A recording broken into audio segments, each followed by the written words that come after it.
त्रिभुज दिए गए हैं। पहला त्रिभुज आपका क्या है, त्रिभुज ABC। अगर इसको हम रफली बनाना चाहें, ध्यान दें, त्रिभुज आपका क्या हो जाएगा ABC, और उसी के साथ में दूसरा त्रिभुज क्या है आपका DEF। इसका करस्पॉन्डिंग अगर पार्ट देखें, इसकी पॉइंट क्या होगी DEF। अगर साइड की बात करें, इसके संगत भुजा की बात करें तो कौन कौन होगा, AB किसके संगत होगा D के, BC किसके संगत होगा EF के, AC किसके संगत होगा D। क्यों? क्योंकि आपको कह रहा है कि ABC क्या है, आपका समरूप त्रिभुज है, सिमिलर है किसके, त्रिभुज DEF के। और आपको दो चीज़ और दिए गए हैं कि उस त्रिभुज का क्षेत्रफल कितना है, 64 सेंटीमीटर स्क्वायर है, और उस त्रिभुज DEF का कितना है, 121 सेंटीमीटर स्क्वायर है। उसमें एक भुजा आपको दिया गया है EF बराबर कितना है, 15.4 सेंटीमीटर स्क्वायर। तो निकालना क्या है, BC का मान, इसका मान आपको ज्ञात है। ठीक है, हमने इसके पहले थ्योरम जो पढ़ी, प्रमेय नंबर 6 थी।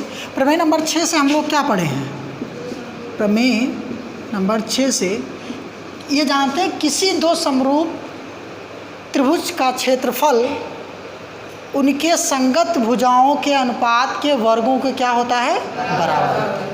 यही तो हम लोग ने प्रूफ किया है कि एरिया ऑफ, अगर बात करें अगर त्रिभुज ABC समरूप है किसके, त्रिभुज DF के, तो जो एरिया आएगा ABC का, अगर अनुपात निकालें त्रिभुज एरिया DEF का, तो क्या आएगा, AB बटे संगत भुजाओं का अनुपात, AB बटे AE का होल स्क्वायर, सॉरी AE नहीं, D का होल स्क्वायर। दूसरा BC बटे EF का होल स्क्वायर बराबर AC बटे AF का, सॉरी DF का होल स्क्वायर। ये चीज़ हमको प्रमेय नंबर 6 से मालूम है, पता ही नहीं पता है। और देखिएगा यहाँ पर त्रिभुज एरिया ऑफ त्रिभुज ABC, उसका क्षेत्रफल कितना दिया गया है 64, और इसका कितना दिया गया है 121, बराबर हमको काम केवल किसका है, इससे। इन दोनों को हम छोड़ करके क्या लिख लेंगे, BC अपॉन EF का होल स्क्वायर। अगर इस तरफ स्क्वायर है तो इस तरफ क्या आ जाएगा, इसका वर्गमूल आ जाएगा, स्क्वायर रूट आ जाएगा, आएगा कि नहीं आएगा। तो क्या लिख सकते हैं, under root 64 upon 121 equal to BC upon EF। चलिए ध्यान दीजिएगा यहाँ पे, इसका वर्गमूल क्या आएगा, 64 किसका वर्ग होता है, वर्गमूल किसका आएगा, इसका 8 का वर्ग, 64 मतलब 8, 11 का हो जाएगा। ठीक है, अब BC का मान आपको दे रखा है, कितना है, BC का मान निकालना है, और EF का मान कितना है 15.4, तो BC इक्वल टू कितना आ जाएगा 8 अपॉन 11 इंटू 15.4। अगर काटेंगे कितना आएगा, 11 1 जा 11.4। ठीक, और BC इक्वल टू आ जाएगा 8 चौक 32, तो हासिल 3, 8 3 8 1 8 3 11, 11.2 सेंटीमीटर ये हो जाएगा। B अकेले नहीं, यहाँ BC आएगा आपका, तो BC इक्वल टू कितना आ जाएगा 11.2, ये हो गया आपका आंसर। इतना नोट करिएगा, अब बात नहीं करिएगा आप लोग, शांत रहो। देखो क्वेश्चन नंबर 2 क्या कर रहा है, एक समलंब चतुर्भुज आपको है ABCD दिया गया है, कोई ट्रेपेजियम है जिसमें आपकी ट्रेपेजियम क्या है ABCD है, और कह रहा है कि AB पैरेलल टू क्या है BC। अभी हम फिगर बनाएंगे इसका, जिसके विकर्ण परस्पर बिंदु O पर क्या करते हैं, इंटरसेक्ट कर रहे हैं, अर्थात प्रतिच्छेद कर रहे हैं। तो आपको यह दिखाना है, और एक चीज़ आपको दे रखा है कि AB पैरेलल टू क्या है CD है। तो सिद्ध क्या करना है कि इन क्षेत्रफलों का अनुपात AOB त्रिभुज के और त्रिभुज COD के क्षेत्रफलों को क्या निकालना है, अनुपात निकालना है। ठीक, तो सबसे पहले हम लोग क्या करेंगे, एक चतुर्भुज, वो भी समलंब चतुर्भुज बनाएंगे, जिसमें AB पैरेलल टू क्या है CD।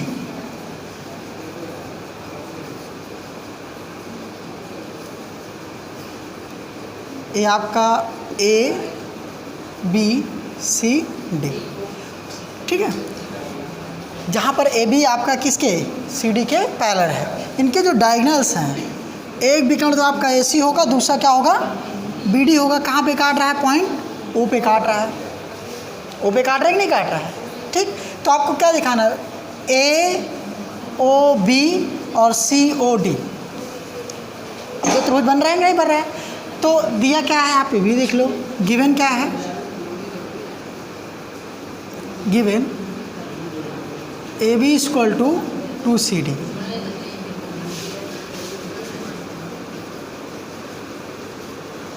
ठीक है, ये आपको गिवन है। ए बी बराबर 2CD आपको दिया गया है। ए बी का मान 2CD की क्या है, बराबर है। ठीक है, अगर ये x है तो ये कितना हो जाएगा, 2x हो जाएगा। कहने का मतलब ये है, बात समझिएगा। और आपको निकालना क्या है, फाइंड क्या करना है, ज्ञात करना है। क्या ज्ञात करना है, triangle A O B, area of triangle A O B upon area triangle C O D, इसका मान ज्ञात करना है। ठीक, बात क्लियर है ना यहाँ तक? यहाँ तक कुछ डाउट नहीं, गोचो मत, पहले लिखना चालू तुरंत हालात कहें। चलो देखो, अब यहाँ पे देखिएगा कि जब आया A B C D, A O B और ट्रायंगल सी ओ डी, इतनी बात क्लियर है। तो सबसे पहले हमको क्या दिखाना है, अभी तो हम अनुपात की बात अगर कर रहे हैं तो किस में कर रहे हैं, किसी दो समरूप त्रिभुज में बात कर रहे हैं ना। और पहले तो क्या करना पड़ेगा हमको, इस दोनों त्रिभुज को ए ओ बी और सी ओ डी को क्या दिखाना पड़ेगा, समरूप दिखाना पड़ेगा कि नहीं दिखाना पड़ेगा। जब समरूप हो जाएगा तब हम लोग अप्लाई कर देंगे यही चीज़ को। ठीक, तो सबसे पहले क्या देखेंगे, त्रिभुज ए ओ बी और त्रिभुज सी ओ डी में क्या है, आपको क्या क्या मालूम है। ये जो है सी ओ, एंगल ओ और ये एंगल, ये दोनों आपस में क्या होंगे, क्यों बराबर होंगे, शीर्षाभिमुख कोण से अपोजिट एंगल से बात करें तो। ठीक है, एंगल ए ओ बी बराबर होगा एंगल किसके बेटा, सी ओ डी के, एंगल सी ओ डी किससे, शीर्षाभिमुख कोण से या अपोजिट एंगल से। ठीक है, शीर्षाभिमुख कोण आप लोग लिख लीजिएगा। ठीक है, किससे, शीर्षाभिमुख कोण से, विमुख कोण। ठीक, अब दूसरी बात क्या आएगी, ध्यान दीजिएगा, ये एंगल और ये एंगल दोनों आपस में बराबर होंगे। क्यों बराबर होंगे, क्योंकि देखो आपका ए डी, पहले इस बात समझो, ए बी और सी डी दोनों क्या हैं, पैरेलल है। और पैरेलल जब होंगे तो इन दोनों भुजाओं से जो कोण बनेगा, ये और ये कौन सा कोण होगा, एकांतर कोण, अल्टरनेट एंगल होगा। ठीक है, तो दोनों आपस में क्या होंगे, बराबर होंगे। अगर जेड जो बनेगा, जेड की जो बाहरी दोनों भुजाएं हैं ये दोनों समांतर हैं, तो इन दोनों का जो कोण होगा आपस में क्या होगा, जेड बन रहा है कि नहीं बन रहा है, तो ये वाला कोण इस वाले कोण की क्या आ गया, बराबर आ गया। तो क्या लिखोगे, एंगल ओ ए बी बराबर एंगल ओ सी डी, किस कोण से, अल्टरनेट एंगल से या एकांतर कोण से। ठीक है, चूंकि ए बी पैरेलल टू क्या है, सी डी, ये भी है, ये भी दिखा दो, इतनी बात। चूंकि ए बी पैरेलल किसके दिया गया है, सी डी के दिया गया है, तो बाई एंगल एंगल दो ही बहुत है, बाई एंगल एंगल आपका triangle A O B similar होगा, सॉरी हाँ सिमिलर होगा ट्रायंगल सी ओ डी के, होगा कि नहीं होगा। अब देखो जब सिमिलर हो गया तो area of triangle A O B बराबर क्या होगा बेटा, एरिया ऑफ ट्रायंगल बराबर नहीं, upon area of triangle C O D equal to what,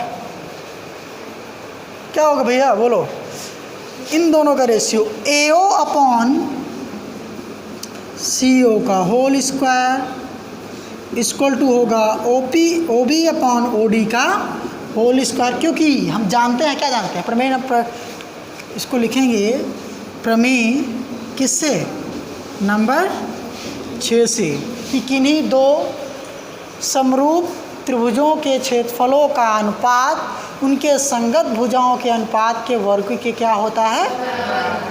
इतना पढ़े हैं कि नहीं पढ़े हैं, ठीक है, नहीं पढ़े तो इसको जानते अकेले रहो, बहुत है, इतना काफ़ी है आपके लिए।